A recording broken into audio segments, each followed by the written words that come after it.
నమస్కారం. మీరు చూస్తున్న సిటీ న్యూస్. ముందుగా ముఖ్యాంశాలు.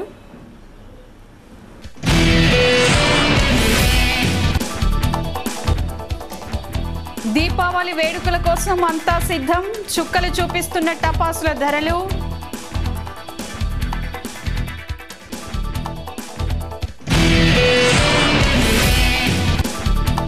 శాంతి భద్రతల పరిరక్షణ కోసం సిఆర్పీఎఫ్ జవాన్లు చేపట్టిన కవాత్కు ఘన స్వాగతం పలికిన ఖని డీఎస్పీ మల్లారెడ్డి.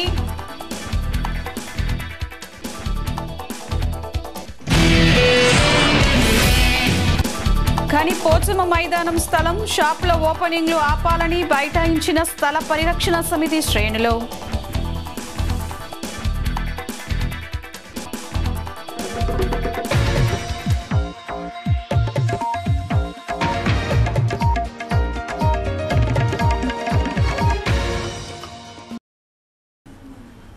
వివరాలు. వెలుగులు విరజిమ్మే దీపావళి వేడుకలకు అంతా సిద్ధమయ్యారు. టపాసుల శబ్దాలతో అందరి కుటుంబాలు సంతోషాన్ని నింపేదే దీపావళి పండుగ.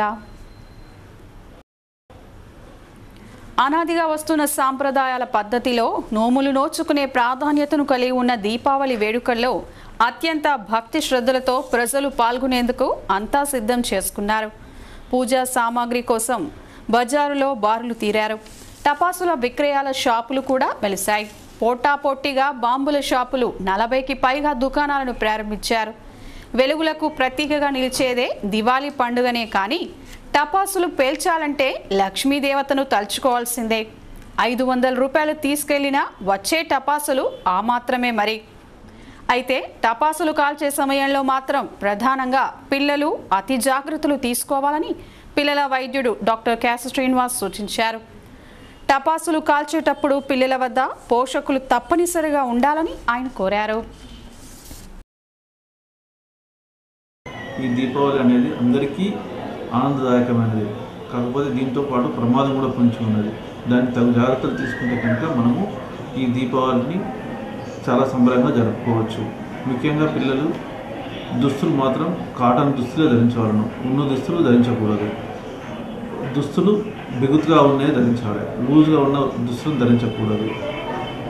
ముఖ్యంగా ఎలాంటి హానికరమైన ఎలాంటి చిచ్చుబుడ్లు అంటే హానికరం కాదనుకుంటాం. అవి కూడా పేలే ప్రమాదం ఉన్నది కాబట్టి కంపల్సరీ దూరంగా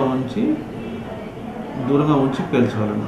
ఏది కూడా చేతిలో కానీ తర్వాత దగ్గరలో కానీ పేల్చకూడదు. ఆ తర్వాత ఒకసారి కనుక ప్రమాదం జరిగితే అంటే ఒక ప్రమాదవశాత్తు మన చేతి కానీ కంటిలో కానీ ముఖ్యంగా ప్రమాదాలు జరిగేది చేతికి కంటికి ఒంటికి గాయాలు అవుతాయి. ఈ గాయాలు అయినప్పుడు మన యొక్క రాంగ్ ఏంటంటే వెన్నుపూస రాయడం ఇది రాయడం చేస్తూ ఉంటాం.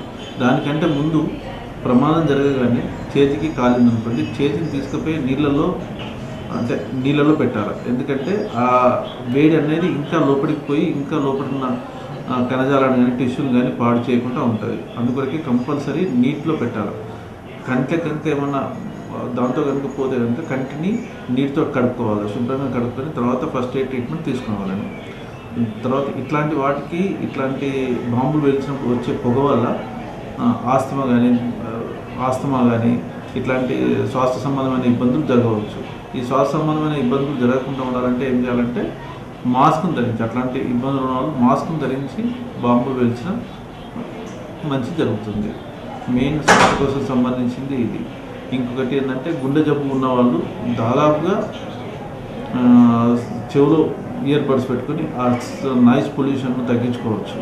మెయిన్గా గుండె జబ్బు ఉన్న వాళ్ళు చెవులో దూది పెట్టుకోవడం కానీ శ్వాసకోశ ఇబ్బంది ఉన్న వాళ్ళు మాస్క్ ధరించడం కానీ తర్వాత ఏమైనా గాయాలు తగిలినప్పుడు చేతిని ఇమ్మీడియట్గా నీటిలో పెట్టుకొని ఫస్ట్ ఎయిడ్ చేసుకోవడం వల్ల ఈ దీపావళిని శుభదాయకంగా జరుపుకోవచ్చు. చట్టాలపై అవగాహన పెంచుకొని వాటిని వినియోగించుకోవటం ద్వారానే అన్ని రంగాల్లో అభివృద్ధి సాధ్యమని జిల్లా 6వ అదనపు జడ్జి వెంకట కృష్ణయ్య, రామగుండం తహసీల్దార్ శ్రీనివాసరావులు పేర్కొన్నారు.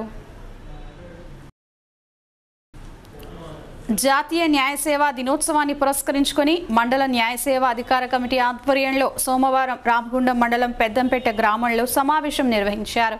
ఈ సందర్భంగా ముఖ్య అతిథులుగా హాజరైన వారు మాట్లాడుతూ నాగరిక సమాజంలో మంచిని ఆచరిస్తూ ఇతరులతో ఆచరింపచేయాలన్నారు. రాగద్వేషాలకు తావివ్వకుండా అందరూ కలిసికట్టుగా జీవించాలన్నారు.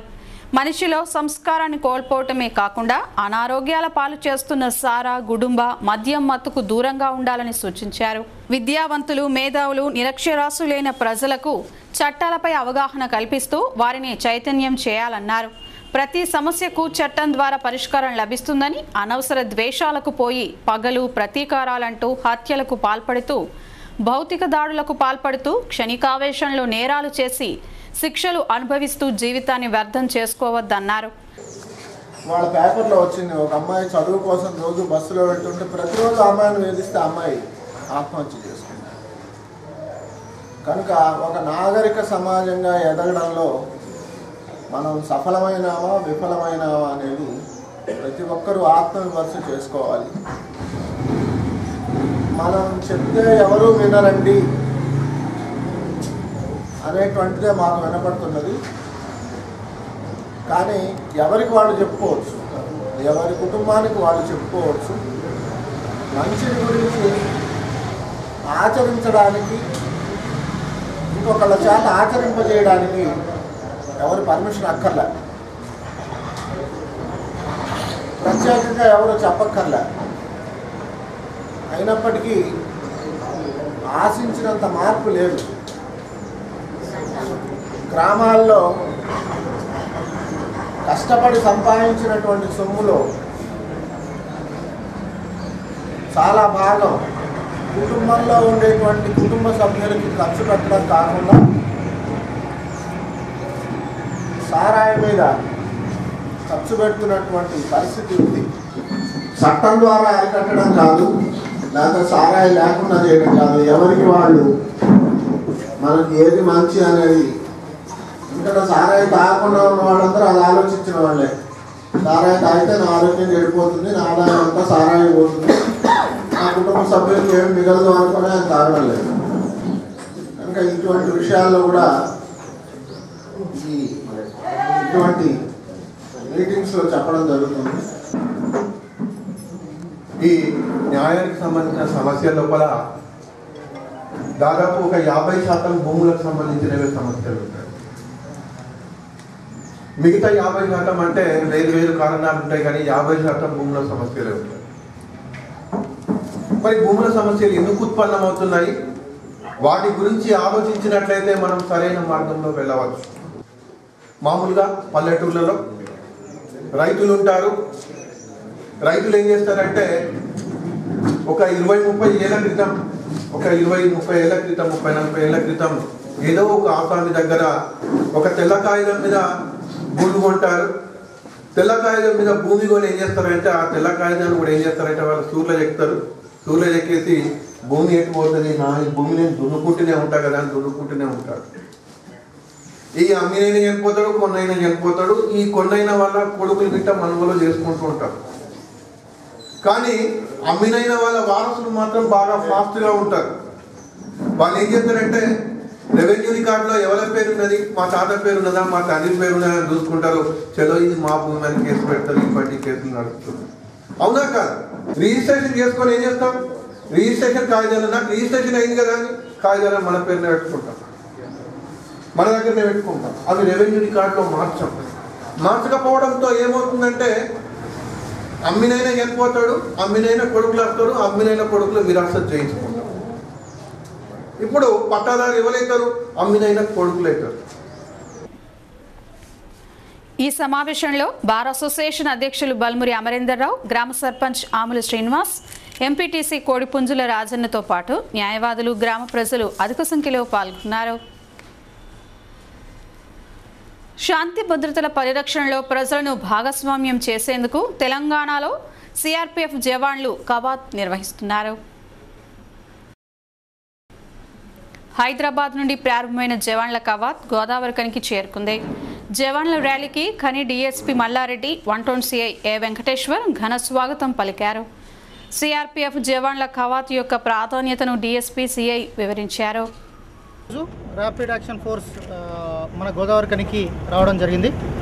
ఇంతకుముందే రామగుండం ఎన్టీపీసీలో ర్యాపిడ్ యాక్షన్ ఫోర్స్ అందరూ వాళ్ళని తీసుకొని మనము అంతా తిప్పడం జరిగింది. సో దీని యొక్క ఉద్దేశం ఏంటంటే వీళ్ళు హైదరాబాద్ నుంచి వచ్చారు. 99th బెటాలియన్ సిఆర్పిఎఫ్లో భాగంగా వీళ్ళు ఉంటారు.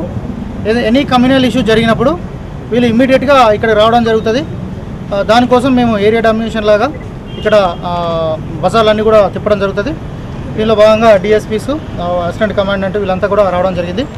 దీని యొక్క ముఖ్య ఉద్దేశం ఏంటంటే ఏదైనా కమ్యూనల్ ఇష్యూ అయినప్పుడు ఇమ్మీడియట్గా వస్తారు. వీళ్ళు వచ్చి ఇక్కడ కంట్రోల్ అయ్యే వరకు ఉండి వెళ్తారు.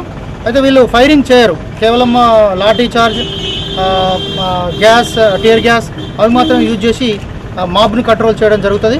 భాగంగా ఇక్కడ ఎలాంటి కమ్యూనల్ ఎలాంటి గొడవలు జరిగినట్టయితే ఏ విధంగా మనం యాక్షన్ తీసుకోవాలా, ర్యాపిడ్ యాక్షన్ ఫోర్స్ అని చెప్పి ప్రతి స్టేట్ హెడ్ క్వార్టర్లో ఉంటుంది. వీళ్ళు ముఖ్యంగా ఏదైనా గొడవలు, మత కలహాలు కానీ, తర్వాత ఇతర కుల సంఘాల గొడవలు కానీ, లేదా ఎలాంటి చిన్న గొడవలు అయినట్టయితే ఖచ్చితంగా వీళ్ళని పిలిపించుకుంటే వీళ్ళు వస్తారు. వీళ్ళు ఒక చాకచక్యంగా మాబ్ని ఎట్లా ఆపరేట్ చేయాలనే దాన్ని తరఫీ చేయ ఉంటారు. ఇది సిఆర్పిఎఫ్లో ఒక భాగం. గోదావరిఖండ్లో ఈరోజు శాంతి భద్రతలో పరిరక్షణలో భాగంగా వీళ్ళది ఫ్లాగ్ మార్చ్ చేయించడం జరిగింది. ఈ విధంగా జిల్లాలో చేయడం ఇది 7వది. ఇంకా 5-6 రోజులు కూడా జిల్లాలోనే ఉంటారు. వీళ్ళు శాంతి భద్రతలో భాగంగా మీరు ప్రజలు కూడా మాకంతా కూడా తోడ్పాటు అందించాలి. అయితే తాము ప్రజల రక్షణ కోసమే అంతటా ఈ ఫ్లాగ్ నెట్ కార్యక్రమాన్ని చేపట్టామని సిఆర్పిఎఫ్ అధికారులు తెలిపారు. नमस्कार तेलंगाना जन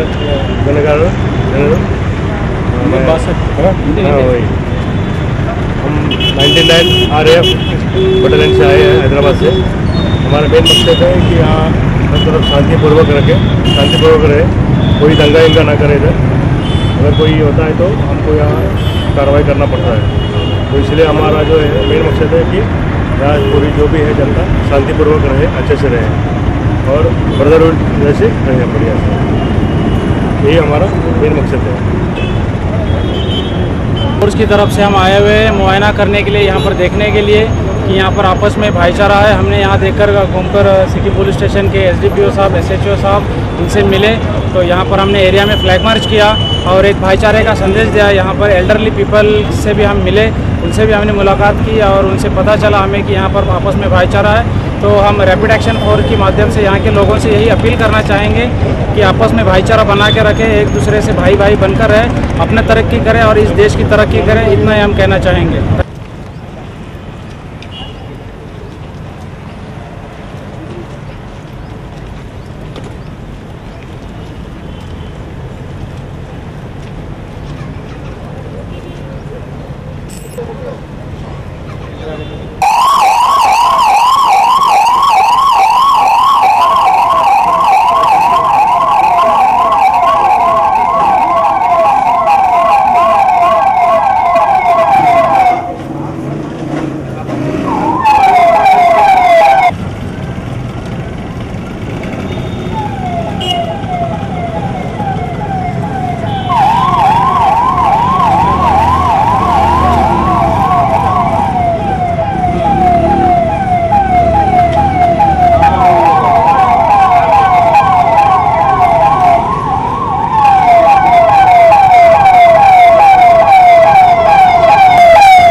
అలాగే రామగుండం పట్టణంలోని బి థర్మల్ జెన్కో విద్యుత్ కేంద్రం ఆవరణ చుట్టూ సోమవారం ర్యాపిడ్ యాక్షన్ ఫోర్స్ బృందం పర్యటించింది.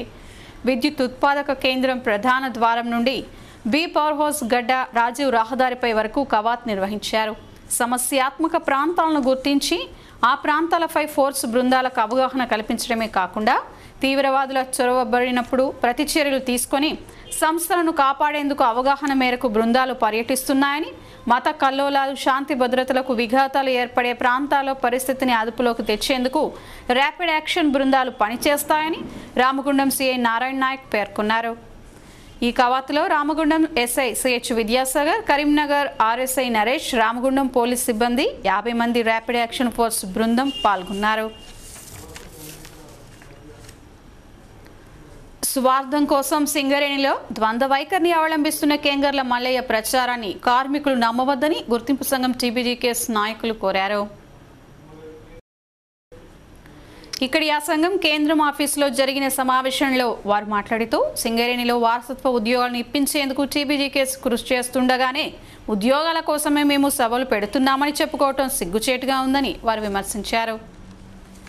శ్రీరాంపూర్లో జరిగే సాధన సమితి పేరు మీద సభకు తెలంగాణ బొగ్గుగని కార్మిక సంఘానికి ఎలాంటి సంబంధం లేదని, ఇది తెలంగాణ బొగ్గుగని కార్మిక సంఘం యొక్క అత్యున్నత కమిటీ తీర్మానం మేరకు కానీ లేదా గౌరవాధ్యక్షురాలు గారి కవిత ఆదేశానుసారం కానీ జరుగుతున్న సభ కానందున ఈ సభతో తెలంగాణ బొగ్గుగని కార్మిక సంఘానికి ఎలాంటి సంబంధం లేదు. ఏదైతే సాధన సమితి పేరుతో జిమ్మిక్కులు చేస్తుండ్రో ఆ నాయకులు గమనించాలి. ఎప్పుడైతే తెలంగాణ బొగ్గుగని కార్మిక సంఘం కేంద్ర కమిటీ గౌరవనీయులైన కేసీఆర్ గారిని, కవిత గారిని ఈ 2 సమస్యల మీద ఒప్పించడం జరిగింది. దానిపై సానుకూల స్పందన రాగానే దాన్ని ఓన్ చేసుకోవడానికి మాత్రమే ఈ సాధన సమితి పెట్టి ఒక జిమ్మికులాడుతున్నారు. కాబట్టి తెలంగాణ బొగ్గుగని కార్మిక సంఘంలో ఉంటూ ఈ సంఘాన్ని తూట్లు పొడిచే ప్రయత్నం ఏదైనా జరిగితే తప్పకుండా వారిపై కఠిన చర్యలు ఉంటాయని కూడా ఈ సందర్భంగా హెచ్చరిస్తున్నాం. కాబట్టి 50 మంది సింగరేణి కార్మికులు గమనించాల్సింది ఏమిటంటే తప్పకుండా సకల జనుల సమ్మె జీతము, అలాగే మా అధ్యక్షుల వారు చెప్పినట్టు డిపెండెంట్ హక్కు సాధించిన తర్వాతనే రాబోయే ఎలక్షన్లో పాల్గొంటామని ఈ సందర్భంగా తెలంగాణ బొగ్గుగని కార్మిక సంఘం తరఫున స్పష్టీకరిస్తున్నాం. దీన్ని కొంతమంది క్యాచ్ చేసుకుంటారు. ఇవాళ తెలంగాణ బొగ్గుగని కార్మిక సంఘం కవిత నాయకత్వంలో, కేసీఆర్ నాయకత్వంలో మాత్రమే పనిచేస్తుంది. కానీ కొంతమంది తెలంగాణ బొగ్గుగని కార్మిక సంఘం ఎం అని, ఎన్ అని, ఆర్ అని, బి అని, ఏ అని అనేక రకాలుగా తెలంగాణ బొగ్గుగని కార్మిక సంఘాన్ని విచ్ఛిన్నం చేయడం కంగనం కట్టుకొని ఇవాళ సభలు నిర్వహిస్తున్నారు. కావున కార్మికవర్గం జాగ్రత్తగా గమనించాలి. ప్రభుత్వంలో మనం ఉన్నాము, కేసీఆర్ మన ముఖ్యమంత్రి, తెలంగాణలో ఉన్నాడు కాబట్టి ఆయన వేరే రాష్ట్ర ముఖ్యమంత్రి కాదు. తెలంగాణ ఆకాంక్ష కోసము, తెలంగాణ ఏదైతే అభివృద్ధి చేయాలనే భాగంలో ఇవాళ ఆయన ఉన్నాడు కాబట్టి కార్మికులకు వరము డిపెండెంట్ జాబ్ ఇవ్వడం ఆయన నోటీసులో ఉన్నది. మా నాయకత్వం కూడా మాట్లాడుతుంది. త్వరలో దీన్ని సాధించి మీ చేతిలో పెడతామని కార్మికులను తెలియజేస్తున్నాము. కానీ కొంతమంది వ్యక్తిగత స్వప్రయోజనాల కోసం, వ్యక్తిగతంగా నేను ఉండాలనే దానికోసం ఇవాళ సదస్సులు పెట్టినంత మాత్రాన ఈ కోరిక నెరవేరేది. కాబట్టి దీనికి పోరాటం చేయాలి, కార్మికులను చైతన్యపరచాలి, ముఖ్యమంత్రి దగ్గరికి వెళ్ళాలి, మాట్లాడాలి. ఇది అయితేనే ఈ హక్కు వస్తుంది. కాబట్టి కార్మికులు అందరూ గమనించాలని తెలియజేస్తుంది. తెలంగాణ బొగ్గుగని కార్మిక సంఘం గెలిచిన నుండి దాదాపు 40 డిమాండ్లను సాధించడం జరిగింది. అందులో ఎస్డిఎల్, ఎల్హెచ్డి కార్మికులకు ఏఐటీసీ సంఘం గెలిచిన సందర్భంలో 6 సంవత్సరాలు పూర్తి చేసుకున్నట్టయితే వేకెన్సీస్ ఉంటే వారికి సి గ్రేడ్ ఇవ్వబడుతుందని ఒప్పందం చేసుకున్నారు. అది ఆ ఒప్పందం వల్ల కార్మికులకు సి గ్రేడ్ ఇవ్వాలా వద్దా అన్న విషయాలలో సింగరేణి యాజమాన్యం ఉన్నది. దాన్ని తెలంగాణ బొగ్గుగని కార్మిక సంఘం మా గౌరవనీయులైన అధ్యక్షులైనటువంటి కనకరాజు గారు, మా ప్రధాన కార్యదర్శి మిర్యాల రాజిరెడ్డి గారు, మా 8 మెన్ కమిటీ సభ్యులందరూ కూడా సిఎండి షాంబర్లో కూర్చుండి దాన్ని క్లియర్ చేసిండ్రు. అది ఈ వారంలో వాళ్ళందరికీ కూడా ఎస్డిఎల్ ఆపరేటర్లకు సి గ్రేడ్ ఈ వారంలో సర్క్యులర్ రాబోతుంది. అట్లాగే ఏఐటీసీ ఉన్న సందర్భంలో సపోర్ట్ మెయిన్ కానీ లేక టిమ్మర్ మెయిన్ కానీ పేస్ వర్కర్ కాదు అనేది వారు ఆ హయాంలో పోవడం జరిగింది. ఇప్పుడు దాన్ని కూడా తెలంగాణ బొగ్గుగని కార్మిక సంఘం వాళ్ళను ఫేస్ వర్కర్గా పరిగణలోకి తీసుకోవాలని, వారికి కోల్కట్టర్కి అయితే ఏదైతే వర్తిస్తుందో ఇన్సెంటివ్ అది కూడా రావాలని, అది త్వరలోనే అది కూడా సాధిస్తామని తెలియపరుస్తూ ఈ సమావేశంలో టీబీజీకేఎస్ నాయకులు వై సారంగపాణి, ఆరెల్లి పోచం, నూనె కొమరయ్య, జనగామ శ్రీనివాస్, చెప్పాల మహేందర్రావు, గండ్ర దామోదర్రావు, చెరుకు శంకర్, సతీష్, హరి తదితరులు పాల్గొన్నారు. గోదావరికని పోచమ్మ మైదానం స్థల వివాదం కొనసాగుతూనే ఉంది. ఓ పక్క కోర్టులో విచారణ పూర్తి కాకముందే చకచక ఇప్పటికే అనేక కట్టడాల నిర్మాణం పూర్తి కావటం విశేషం. తాజాగా ఓ షాపు ప్రారంభం కోసం చేస్తున్న విధానాన్ని పోచమ్మ మైదానం పరిరక్షణ సమితి అడ్డుకుంది. అక్కడే బైఠాయించి పెద్దపెట్టున నిరసన చేపట్టారు. అక్రమ కట్టడాలను వ్యతిరేకిస్తూ పెద్దపెట్టున నినాదాలు చేశారు.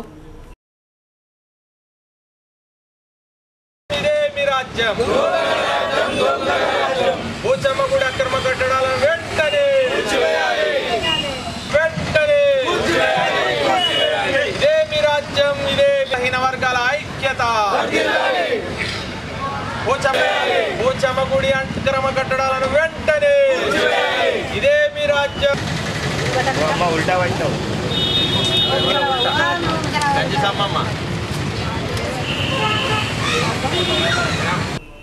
ఈ నిరసనలో సమితి కన్వీనర్ తోట వేణు మాట్లాడుతూ అసలు ఈ కార్పొరేషన్లో ప్రజాస్వామ్యం ఉందా లేదా అన్న సందేహం నెలకొంటున్నాయన్నారు. అధికారులు అనుమతి ఇవ్వకపోయినప్పటికీ ఈ స్థలంలో షాపుల ప్రారంభాలు ఎలా జరుగుతాయని ప్రశ్నించారు. అక్రమ కట్టడాలను ఆపకపోతే ఉద్యమాలను ఉధృతం చేస్తామని హెచ్చరించారు. ఇక సహనానికి కూడా ఒక హద్దు ఉంటుంది. మరి ఈరోజు ఈ చేష్టలు మరి ప్రజాగ్రహాన్ని కలిగించే విధంగా ఉన్నది. మరి ఈ రోజున పోచమ్మ మైదాన అక్రమ సంపాదన పరులు కట్టిన అక్రమ కట్టడాలు ఏదైతే ఉన్నాయో మరి షాప్ ఓపెనింగులు చేయడం ఇదంతా మరి కవ్వించే చర్యగా మేము భావిస్తున్నాం. ఎందుకంటే కోర్టులో తీర్పు వెలువడడానికి ఉన్నది. మరి రెవెన్యూ వాళ్ళు ముటేషన్స్ రద్దు చేసినా కూడా మరి ఈ రోజున అసలు మున్సిపల్ వాళ్ళు ఎన్ఓసి ఇవ్వకుండా షాపు పెట్టడం అంటే ఇక అందరినీ అవమానించినట్టు లెక్క. ఎందుకంటే ఒక మేదరి షాపు వాళ్ళు, చెప్పుల షాపు వాళ్ళు, బెల్టుల షాపు వాళ్ళు లోను తీసుకుందామంటే ముక్కుపిండి 800 రూపాయలు 1000 రూపాయలు మరి లైసెన్స్ ఫీజు వసూలు చేసేది. మరి ఈరోజు లైసెన్స్ ఫీజు లేకుండా ఈరోజు షాప్ ఓపెనింగ్ చేయడం అంటే ఎంత సిగ్గుచేటు. గోదావరి కానీ నిద్రపోతున్నదా, మరి నాయకులు నిద్రపోతున్నారా? దీనికి మరి ప్రముఖులు ఓపెనింగ్ చేయడం దురదృష్టకరం, సిగ్గుచేటు. మరి దయచేసి ఇటువంటి చర్యలు మానుకోవాలి. ప్రజాగ్రహం మీకు చవి చూడాల్సి వస్తుంది. ఇలాంటి మోసపూరితమైన వ్యవహారాల్లో మీరు కూడా తలదూస్తే మీకు కూడా భాగస్వామ్యం ఉన్నది అనుకుంటాము.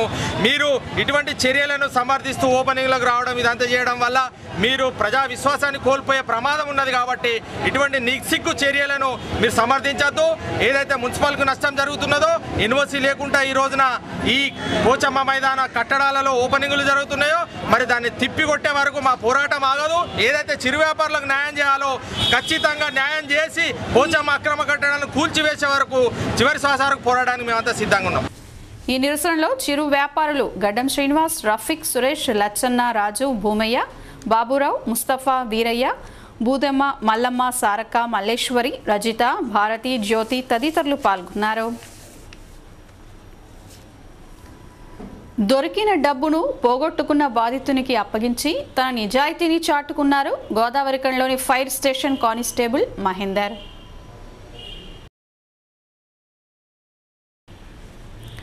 ఇక్కడి శారదానగర్లో ఆదివారం సాయంత్రం మహేందర్కు ఓ పర్సు దొరికింది. ఆ పర్సులో 6,500 రూపాయల నగదుతో పాటు 4 ఏటీఎం కార్డులు ఉండగా ఆ పర్సు పోగొట్టుకున్న ఓడెడ్ గ్రామంలోని తోట రవీందర్ కుటుంబాన్ని పిలిపించి ఫైర్ ఆఫీసర్ సాయన్న చేతుల మీదుగా తిరిగి ఆ బాధితునికి ఇచ్చి మహేందర్ నిజాయితీ చాటుకోవడం పట్ల పలువురు ప్రశంసించారు. మహేందర్ రెడ్డి అనే కానిస్టేబుల్ మా ఫైర్మెన్ డ్యూటీ ముగించుకొని ఇంటికి వెళ్తుండగా కళ్యాణ్ నగర్ చౌరస్తా వద్ద ఒక పర్సు దొరికింది. ఆ పర్సు దొరకగానే చూసి దాంట్లోని నంబర్లు, ఆధార్ కార్డు అవన్నీ గుర్తుపట్టుకొని డబ్బులు 6,500 రూపాయలు మరియు ఏటీఎం కార్డ్స్ 4 అవన్నీ మళ్ళీ కాంటాక్ట్ నెంబర్కు బాబుకు ఫోన్ చేసి పిలిపించి ఇవ్వడం జరిగింది. నిజాయితీని మా మహేందర్ రెడ్డి గారు నిజాయితీని చాటుకున్నారు మంచిగా. నేను శారదానగర్ వాటర్ ట్యాంక్ నుంచి వెళ్తున్న మార్గ మధ్యంలో ఒక పర్సు దొరికినది. ఇది ఎవరిదని చూడగా అందులో అతని ఆధార్ కార్డులు, ఏటీఎం కార్డులు ఉన్నాయి. అతనికి ఫోన్ చేసి అతని స్టేషన్కి రమ్మని అతనికి ఇచ్చేసాం. అతని అమౌంట్ 6,500 రూపాయలు ఉన్నాయి. అతను ఇచ్చిన చాలా సంతోషపడ్డారు వాళ్ళు. నాకు కూడా చాలా సంతోషం అనిపించింది. ఇప్పుడు కాసేపు ప్రకటనలు అనంతరం మరిన్ని విశేషాలు